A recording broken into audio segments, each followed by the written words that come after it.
नमस्कार, सिटी हलचल में आपका स्वागत है। आइए नजर डालते हैं आज की मुख्य गतिविधियों पर। सीएम फ्लाइंग ने श्रम विभाग कार्यालय का किया निरीक्षण। इंटर स्टेट नाका पर पुलिस द्वारा लगातार की जा रही है चेकिंग। सड़क दुर्घटना में बाइक सवार युवक की हुई मौत। नगर योजना कार्य विभाग द्वारा अवैध निर्माण तोड़ा गया। रेल से गिरने पर युवक की मौके पर हुई मौत। जिला मुख्यालय पर मनाया जाएगा हरियाणा दिवस, बताया जिला उपायुक्त ने।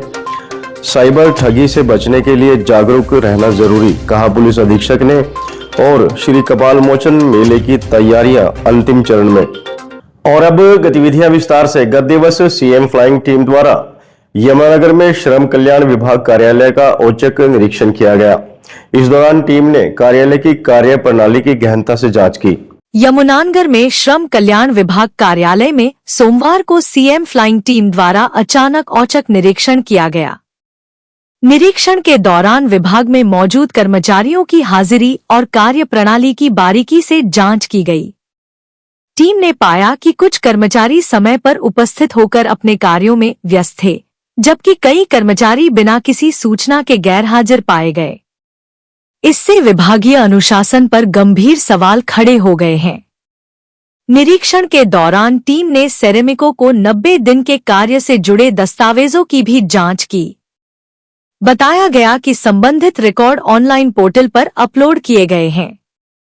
टीम ने दस्तावेजों की प्रारंभिक जांच के बाद कहा कि इन रिकॉर्ड्स की अंतिम पुष्टि मुख्यालय से प्राप्त ऑनलाइन डेटा के आधार पर की जाएगी। यदि किसी प्रकार की विसंगति या अनियमितता पाई जाती है तो जिम्मेदार कर्मचारियों के विरुद्ध विभागीय कार्रवाई की जाएगी। सीएम फ्लाइंग टीम की इंस्पेक्टर ने कहा कि निरीक्षण का उद्देश्य विभागीय कार्यप्रणाली में पारदर्शिता और जवाबदेही सुनिश्चित करना है। उन्होंने स्पष्ट किया कि जो भी कर्मचारी ड्यूटी के समय अनुपस्थित पाए गए हैं, उनके खिलाफ कड़ी कानूनी कार्रवाई की जाएगी। इस संबंध में विस्तृत रिपोर्ट तैयार कर उच्चाधिकारियों को भेज दी जाएगी। टीम ने विभाग में रिकॉर्ड मेंटेनेंस, उपस्थिति रजिस्टर और कार्यालय में चल रहे कार्यों की समग्र स्थिति की भी समीक्षा की। कलानौर चौकी पर इंटर स्टेट नाका लगाया गया है ताकि अन्य प्रदेशों की फसल हरियाणा में न बिक सके। दरअसल हरियाणा में एमएसपी पर फसल खरीद के चलते अन्य प्रदेशों के लोग भी चोरी छिपे लाभ उठाने की फिराक में रहते हैं।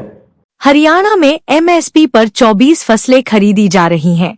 उनमें धान भी एक प्रमुख फसल है। आजकल धान का सीजन जोरों पर है। ऐसे में उत्तर प्रदेश, बिहार से प्रतिदिन सैकड़ों की संख्या में ट्रक, ट्रालियां चावल और धान लेकर आ रहे हैं ताकि उन्हें हरियाणा में एमएसपी पर बेचकर लाभ कमाया जाए। लेकिन इससे हरियाणा के किसानों को नुकसान होगा, सरकार को आर्थिक नुकसान होगा।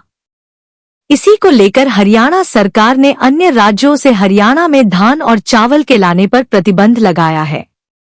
यमुनानगर में कलानौर चौकी पर इंटरस्टेट नाका लगाया गया है, जिसमें पुलिस, फूड सप्लाई विभाग, मार्केट कमेटी, ग्राम पंचायत के अधिकारी तैनात किए गए हैं। 24 घंटे इस नाके पर सभी विभागों के कर्मचारी तैनात रहते हैं। लेकिन दूसरी तरफ भारी संख्या में यूपी बिहार से वाहनों का आना भी जारी है। एक सड़क दुर्घटना में 2 बाइक सवार युवकों की 4 व्हीलर वाहन के साथ टक्कर होने पर एक युवक गंभीर रूप से घायल हो गया, जबकि दूसरे युवक की इलाज के दौरान मौत हो गई है। पुलिस ने मामला दर्ज कर लिया है। मोटरसाइकिल सवार 2 युवकों की सिलेंडर से भरे 4 व्हीलर से टकराने के कारण मोटरसाइकिल सवार युवक गंभीर रूप से घायल हो गए। राहगीरों ने गंभीर रूप से घायल मोटरसाइकिल सवार युवकों को यमुनानगर स्थानीय अस्पताल में इलाज के लिए दाखिल करवाया गया। सूचना मिलने पर दुर्घटना स्थल पर पुलिस ने पहुंचकर 4 व्हीलर को अपने कब्जे में ले लिया, जबकि मौके से चालक फरार हो गया। घायलों के परिजनों को इस बारे सूचना मिलने पर वह भी स्थानीय सिविल अस्पताल यमुनानगर पहुंच गए, जहां डॉक्टरों ने निखिल 18 को मृत घोषित कर दिया। प्रिंस के मामा सुभाष ने जानकारी देते हुए बताया कि निखिल व प्रिंस दोनों गहरे दोस्त थे और दोनों ही आईटीआई के छात्र थे। जब वह किसी रिश्तेदार की शादी का कार्ड देकर गांव बड़शामी से यमुनानगर की तरफ आ रहे थे तो अचानक सामने से घरेलू सिलेंडर से भरा 4 व्हीलर तेज रफ्तार से आते समय उनकी मोटरसाइकिल से टक्कर हो गई, जिससे प्रिंस निवासी फेरूवाला व निखिल आमवाला गंभीर रूप से घायल हो गए। जब दोनों के इलाज के लिए यमुनानगर अस्पताल लाया गया, जहां निखिल को डॉक्टरों ने मृत घोषित कर दिया और गंभीर रूप से घायल प्रिंस को इलाज के लिए चंडीगढ़ पीजीआई भेज दिया गया। रेल द्वारा लुधियाना से दुर्ग जा रहे युवक की धक्का लगकर गिरने से मौके पर ही मौत हो गई। राजकीय रेलवे पुलिस ने मृतक के परिजनों को सूचित किया तथा शव का पोस्टमार्टम करवाकर शव परिजनों को सौंप दिया है। रेल द्वारा लुधियाना से दुर्ग जा रहे युवक की धक्का लगकर गिर जाने से मौत हो गई। राजकीय रेलवे पुलिस अधिकारी राजेंद्र कुमार ने बताया कि उन्हें सूचना मिली कि मुस्तफाबाद रेलवे स्टेशन के नजदीक एक युवक का शव पड़ा हुआ है।